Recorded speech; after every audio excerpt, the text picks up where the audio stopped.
കേരള രാഷ്ട്രീയത്തിന്റെ ആകാശത്ത് വർഷങ്ങളായി രൂപപ്പെട്ട സംശയത്തിന്റെ ആരോപണങ്ങളുടെ വലകളിൽ ഒടുവിൽ പിണറായിയും മകളും കുടുങ്ങാൻ പോവുകയാണ്.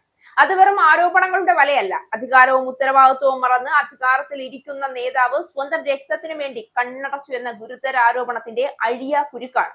ഇപ്പോൾ മിന്നൽ തെളിയുന്നത് പോലെയാണ് പുതിയ വാർത്തകൾ പുറത്തു വരുന്നത്.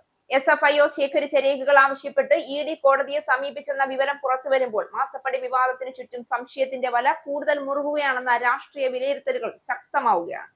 മാസപ്പടി കേസിൽ വീണയ്ക്കെതിരെ തെളിവ് തേടി ED SFIO കസ്റ്റഡിയിലെടുത്ത രേഖകൾക്കായി കോടതിയെ സമീപിച്ചു. എറണാകുളം PMLA കോടതിയാണ് ED സമീപിച്ചത്.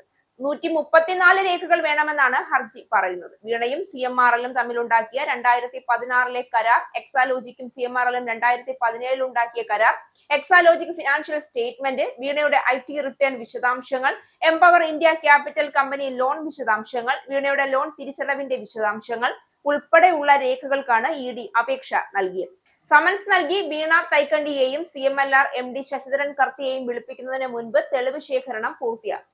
ആദ്യം കേസ് അന്വേഷിച്ച കോർപ്പറേറ്റ് തട്ടിപ്പുകൾ അന്വേഷിക്കുന്നതിനായി ഇന്ത്യ ഗവൺമെന്റിന്റെ കോർപ്പറേറ്റ് കാര്യ മന്ത്രാലയത്തിന് കീഴിൽ പ്രവർത്തിക്കുന്ന SFIOയിൽ നിന്നും മാസപ്പടി കേസിൽ തെളിവ് ശേഖരിക്കും.